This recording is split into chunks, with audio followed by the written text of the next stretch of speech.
Bonjour à tous, j'espère que vous allez bien sous cette canicule incroyable. Je ne sais pas où vous vous trouvez en France ou même ailleurs, mais ici il fait 40 degrés à l'ombre.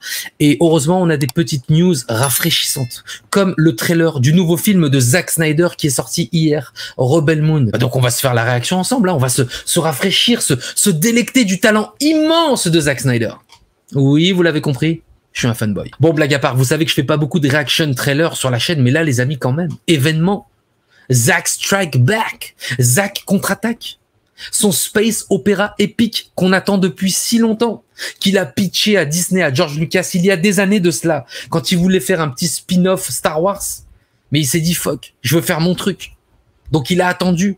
Et il nous a délivré en attendant une trilogie épique, Man of Steel, Batman v Superman, hein, Zack Snyder's Justice League. Et là, il revient avec une œuvre originale qu'il a créée et qu'il a coécrite. Alors, bien entendu, inspiré comme il l'assume de George Lucas ou encore de Kurosawa. Alors, il nous avait annoncé un teaser, hein, et moi, je m'attendais à 1 minute 30, 2 minutes maximum. Non, 3 minutes 30, hein. C'est un court-métrage, le bordel. Et moi, je trépignais d'impatience depuis l'année dernière quand le tournage a débuté. Je crois que c'était en avril 2022. 156 jours de tournage. 166 millions de dollars posés sur la table pour la partie 1 et la partie 2. Connaissant Snyder, ça doit faire des étincelles. Oui, il est parti nous décrocher la lune. Mais trêve de jeux de mots pourris, on découvre ensemble le nouveau trailer de Rebel Moon.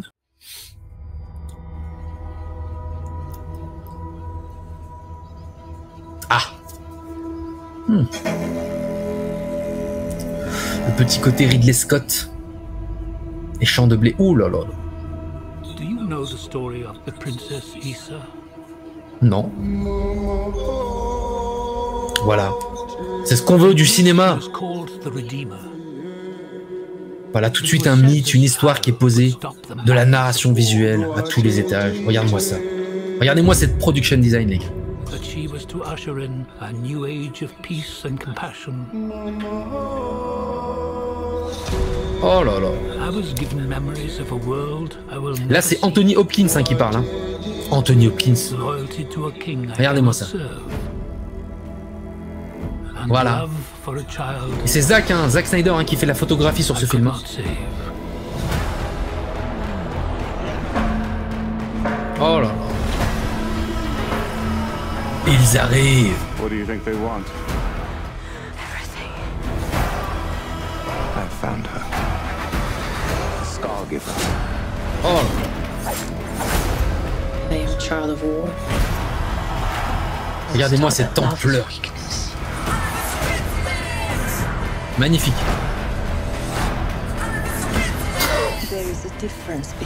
Il y a de la créature. Oh là là, mais qu'est-ce que c'est que ça? Des sabres de feu? Des sabres laser?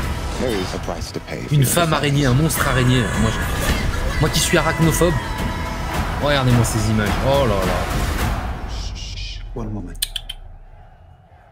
I do love this part. Hold on. I don't want no trouble. We're not here to bring any. C'était reporter ça? Oh là là.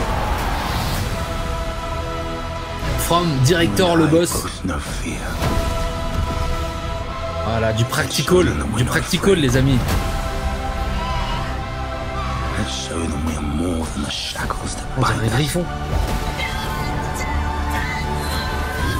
Voilà, la mythologie iconisée. Toujours. Oh là là, regardez-moi ces images. A king is a man, and a man can fail. But a myth is indestructible.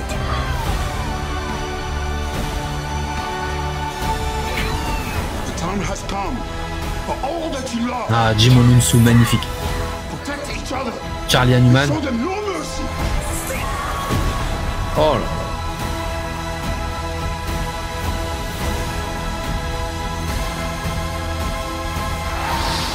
Et on dirait vraiment des... Who among you is willing to die for what you believe? Bon, je vais refaire mon jeu de mots pourris, hein. Il est parti nous décrocher la lune, hein, les amis. C'est... Voilà. Le 22 décembre, la partie 1, A Child of Fire, et la partie 2, The Scargiver, le 19 avril 2024. Bon, écoutez, Bon, je sais pas vous, mais moi je viens de me faire atomiser. Voilà, c'est ça qu'on veut. Je vois ce trailer-là et j'ai déjà oublié Dune et tous les Star Wars-like là et puis les spin-offs qui sortent. Excusez-moi, mais dans ce trailer, il y a tout. Il y a de l'émotion, il y a de l'action, il y a de l'épique, il y a des effets spéciaux magnifiques, il y a du practical, il y a du CGI, il y a beaucoup de practical. Il y a le casting. Mais est-ce qu'on parle du casting? Alors, sur la partie 1 et la partie 2, j'imagine qu'il va s'étoffer. Mais déjà, pour te raconter une histoire, la voix d'Anthony Hopkins, moi, raconte-moi une histoire, un conte pour m'endormir et tu mets la voix d'Anthony Hopkins et mets un réveil pour me réveiller parce que je sais pas si je vais me réveiller. Alors effectivement, il y a bien le côté space opéra épique, hein, science-fiction, mais il y a aussi le côté roi Arthur, médiéval, chevalier, guerrier, viking. Ça sent la boue, les amis. Tout de suite, c'est ancré dans une forme de réalité qui humanise les protagonistes. Hein, je sais pas vous, mais là, Sofia Boutella, badass à mort. Je crois qu'il lui a décroché, hein, non seulement il a décroché la lune, je refais mon jeu de mots pourri, oui, mais je crois qu'elle a décroché son meilleur rôle. Au-delà du fait que ce soit sci-fi, très CG, c'est aussi très organique. Il y a, encore une fois, une grande émotion à la musique. Tom Holkenborg, hein, celui qui a opéré sur BVS aux côtés d'Hans Zimmer et sur Zack Snyder Justice League. Donc, autant vous dire tout de suite, hein, la musique, à mon avis, le score, ça va être une tuerie. On a le synopsis, hein, c'est une colonie pacifique qui va se faire envahir et qui va aller chercher des alliés, hein, pour contrecarrer l'impérialisme qui arrive. D'ailleurs, hein, il y a encore une espèce de satire. Hein. On voit dans certains plans dans le trailer là, quand les généraux descendent de l'avion façon SS, hein, armée allemande du Troisième Reich, un peu comme l'avait fait Paul Verhoeven dans Starship Troopers. Ça a de la gueule à mort. Et j'ai l'impression que toute cette mythologie qu'il a créée s'inspire d'une réalité, d'une histoire qu'on connaît et qui donne donc une véracité à son récit. Hein, le dernier grand film de science-fiction, space opéra, c'était Dune 1, que j'avais pas aimé. Le trailer du 2 est sorti récemment. J'ai déjà oublié. Hein. Là, j'ai envie de vous dire, voilà, c'est ça qu'on veut voir. Pareil, le film de science-fiction de créateur qui a l'air sympa au demeurant. Mais là, tu vois Rebel Moon, c'est autre chose. Hein, c'est pas le même poids. Là, c'est vraiment spectaculaire. Zack, il a le sens du spectacle. Et ça, on peut pas lui enlever. D'ailleurs, je me souviens, certains avaient reproché à Zack Snyder de faire sa photographie comme il l'a fait sur Army of the Dead, disponible sur Netflix.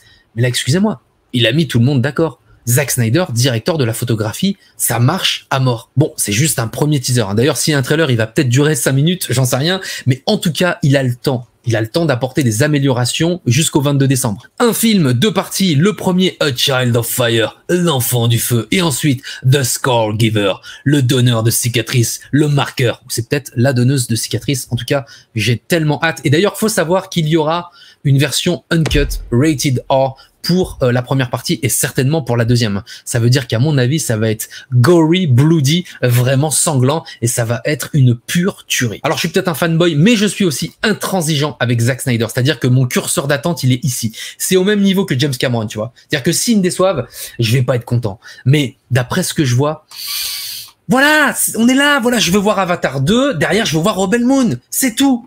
Hein, le reste, ça peut sortir en streaming. Bon, celui-là, pour le coup, sort en streaming. J'ai très hâte et j'imagine que vous aussi, de découvrir ça le 22 décembre sur Netflix. Et n'hésitez pas à me dire ce que vous pensez de ce premier teaser. Hein, on en parle ensemble dans les commentaires.